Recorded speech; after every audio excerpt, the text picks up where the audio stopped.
प्यारे भैया बहनों, जीएलआर एजुकेशन में आप सभी का स्वागत है। आज मैं आपके लिए कक्षा 12 एनसीईआरटी फिजिक्स के कुछ महत्वपूर्ण क्वेश्चन लेकर आया हूं और इन क्वेश्चनों की मैं एक सीरीज लाया हूं। इसमें आज मैं आपको महत्वपूर्ण क्वेश्चनों में क्वेश्चन नंबर 1 बताने जा रहा हूं, जिसका नाम है कूलाम का नियम। तो कूलाम्स लॉ मैं आपको बताऊंगा और मैं इस सीरीज में धीरे धीरे आपको एक एक दो क्वेश्चन करके बताता जाऊंगा। आप इन सभी क्वेश्चनों को धीरे धीरे करेंगे। सबसे पहली बात हमारे सामने आती है, बहुत सारे बच्चे पूछते हैं, बहुत सारे बच्चे कहते हैं कि हमसे क्वेश्चन याद नहीं होता, या क्वेश्चन याद कर लेते हैं तो उसके बाद फिर दोबारा याद करते हैं। तो आज मैं आपको एक बात बताने जा रहा हूँ कि क्वेश्चन याद होने का तरीका क्या है, हम कैसे किसी क्वेश्चन को, किसी डेरिवेशन को, किसी परिभाषा को याद कर सकते हैं। सबसे महत्वपूर्ण इसका हिस्सा है कि हमें सूत्र, जो सूत्र हम ज्ञात कर रहे हैं वो सूत्र हमें याद होना चाहिए। जैसे अभी हम कूलाम्स का नियम मैं आपको बताऊंगा। तो कूलाम्स के नियम में आकर्षण या प्रतिकर्षण बल होता है दो बिंदु आवेशों के बीच। वो जो बल है वह होता है F बराबर 4 pi epsilon 0 Q1 Q2 upon R²।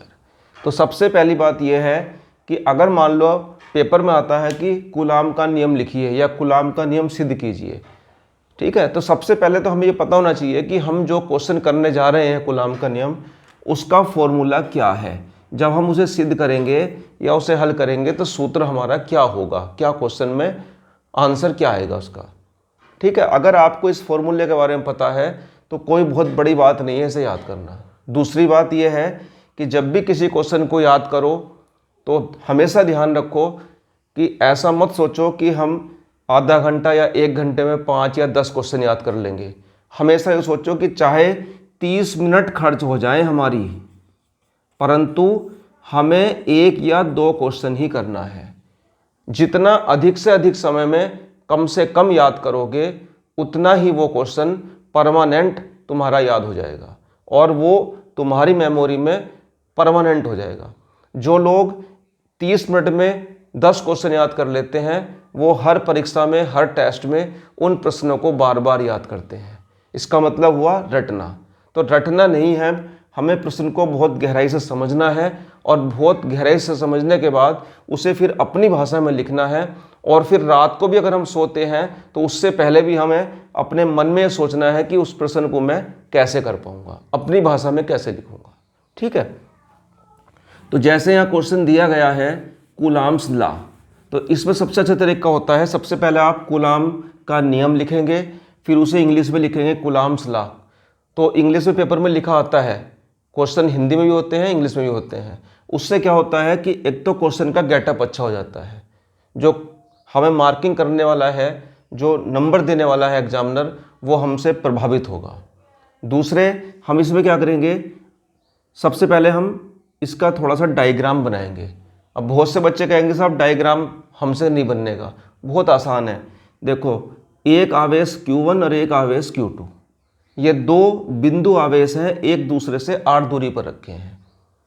ठीक है, तो इन आवेशों के बीच में क्या होगा, एक बल कार्य करेगा। वो बल आकर्षण बल भी हो सकता है, वो बल प्रतिकर्षण भी हो सकता है, अट्रैक्शन फोर्स भी हो सकता है और रिपल फोर्स भी हो सकता है।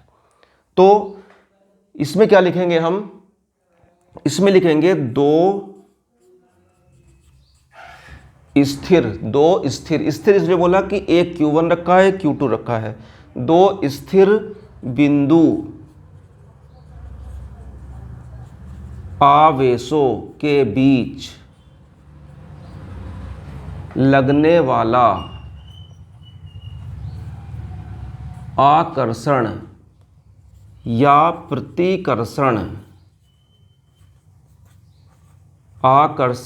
प्रतिकर्षण, बल दोनों आवेशों के गुणनफल के अनुक्रमानुपाती तथा बीच की दूरी के वर्ग के व्युत्क्रमानुपाती होता है। तो मैंने क्या बताया आपको कि दो बिंदु आवेशों के बीच लगने वाला आकर्षण या प्रतिकर्षण बल दोनों आवेशों के गुणनफल के अनुक्रमानुपाती तथा बीच की दूरी के वर्ग के व्युत्क्रमानुपाती होता है। ठीक है। तब F समानुपाती Q1 Q2, देखो जो बल है वो दोनों आवेशों के गुणनफल के अनुक्रमानुपाती हुआ। F समानुपाती 1/r², जो बल है वो दोनों आवेशों के बीच की दूरी के वर्ग के व्युत्क्रमानुपाती हुआ। तब लिखेंगे हम, तब संबंध से, क्या लिखेंगे, तब संबंध से F समानुपाती Q1 Q2/r², इन दोनों का इस्तेमाल करेंगे हम। देखो Q1 Q2 ऊपर है और r² नीचे है। F बराबर K, इस प्रोपोर्शनल को हटा देंगे और इसके स्थान पर एक कांस्टेंट लिख लेंगे K, Q1 Q2/r²। यहाँ से क्या होगा, यहाँ K का मान हमें याद रखना है, साइंटिफिक वैल्यू है जो प्रयोगों के आधार पर तय की जाती है, अर्थात इसकी वैल्यू निश्चित वैल्यू होती है। यहाँ लिखेंगे जहाँ K बराबर 1/4πε0। ठीक है, यह एक नियतांक है। हमारे मन में जो भी बात आ रही है हम सब कुछ लिख देंगे यहाँ। ठीक है, ऐसा नहीं है कि कोई क्रम है, थोड़ा बहुत आगे पीछे भी होगा, कोई दिक्कत नहीं है। यह एक नियतांक है, इसका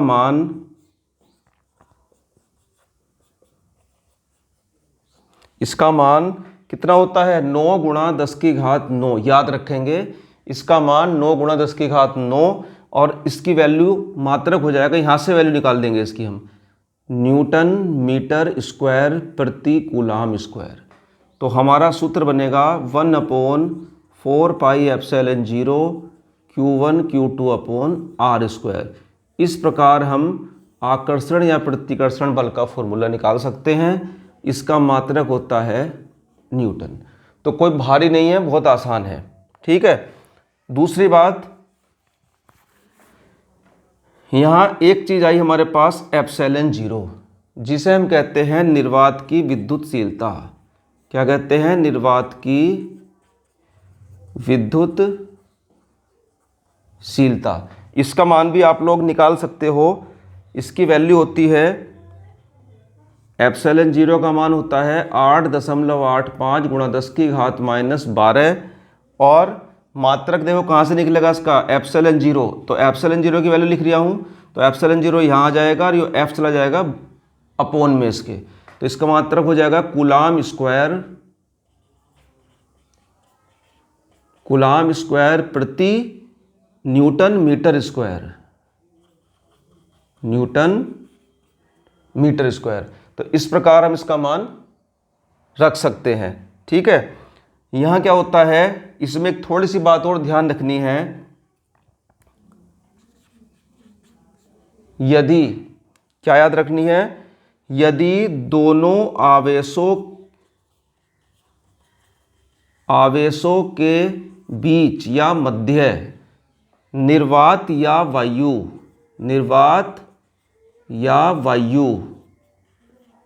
के स्थान पर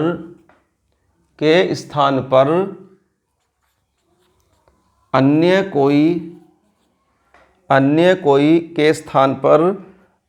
कोई परावैद्युत, अन्य कोई से होता है अन्य कोई माध्यम। अब वो जो अन्य कोई माध्यम होगा उस माध्यम को हम कहते हैं परावैद्युत पदार्थ। अन्य कोई परावैद्युत पदार्थ रखा हो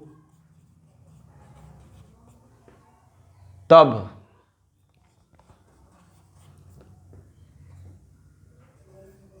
पदार्थ का परावैद्युतांक K हो, तब हम क्या करेंगे, जो फॉर्मूला हमारे पास है उस फॉर्मूले में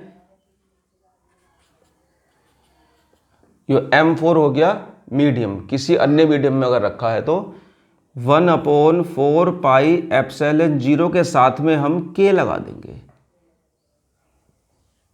Q1 Q2 upon R square. इस प्रकार से हम किसी अन्य माध्यम में बल निकाल सकते हैं। ठीक है, यहाँ ध्यान ये रखना है कि वायु या निर्वात के लिए K की वैल्यू 1 होती है और अन्य परावैद्युत पदार्थ के लिए K बड़ा होगा सदैव 1 से। तो अगर K की वैल्यू 1 से बड़ी होगी, यहाँ ध्यान से देखना है, अगर K का मान 1 से बड़ा होगा तो जो बल है F का मान वो घट जाएगा। इसलिए Fm वैल्यू हमेशा क्या होगी, कम होगी F से। तो यहाँ से एक बात और समझ में आई हमारी, क्या बात समझ में आई, कि परावैद्युत पदार्थ रखने पर आकर्षण या प्रतिकर्षण बल घट जाता है, घट जाता है।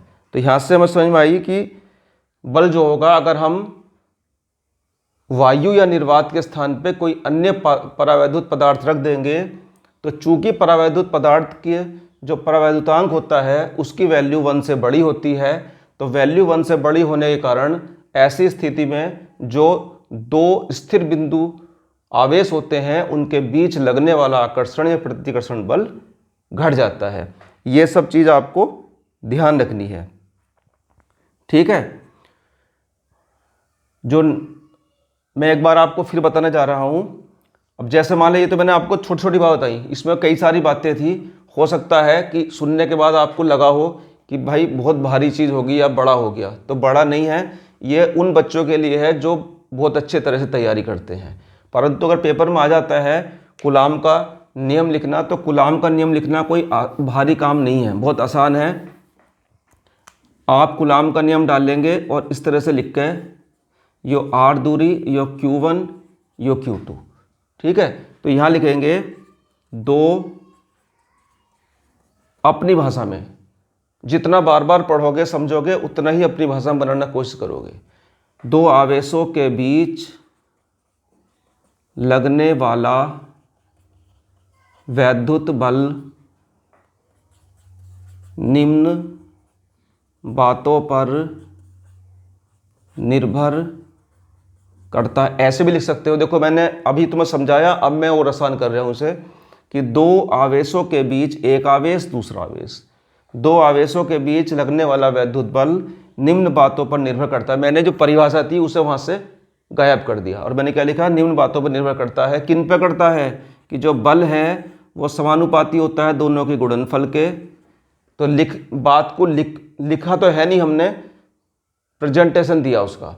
F समानुपाती Q1 Q2 और F समानुपाती 1/R स्क्वायर। और यहाँ लिखेंगे तब संबंध से, क्या लिखेंगे, तब संबंध से F समानुपाती Q1 Q2/R स्क्वायर। बहुत शॉर्ट में बता रहा हूँ मैं आपको, ये पहले जो बताया था वो सब समझा के बताया था बहुत शॉर्ट में।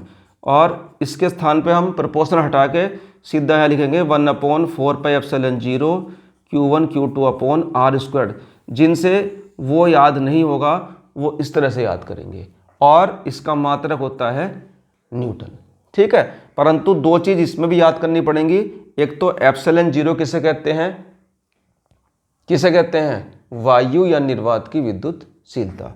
और 1/एप्सिलॉन 0 की वैल्यू कितनी होती है, 9 × 10⁻⁹। ये याद करना पड़ेगा। क्योंकि ये आंकिक क्वेश्चन में प्रयुक्त होगा। दूसरी बात, एप्सिलॉन जीरो का मान क्या होता है? 8.85 गुणा 10 की घात -12। तो ये चीज़ याद करनी पड़ेगी और ये बहुत आसान है, आप सिंपल रूप में लिख सकते हैं। जो नेक्स्ट वीडियो होगी उसमें मैं आपको बहुत महत्वपूर्ण चीज़ बताऊंगा। नेक्स्ट वीडियो का जो हमारा प्रोग्राम होगा उसमें मैं आपको बताऊंगा, एक तो मैं आपको बताऊंगा एप्सिलॉन जीरो का मात्रक, ठीक है, और मैं आपको बताऊंगा विमा,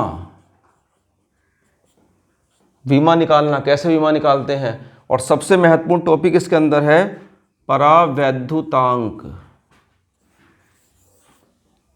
ठीक है, नेक्स्ट हम नेक्स्ट वीडियो में करेंगे। धन्यवाद।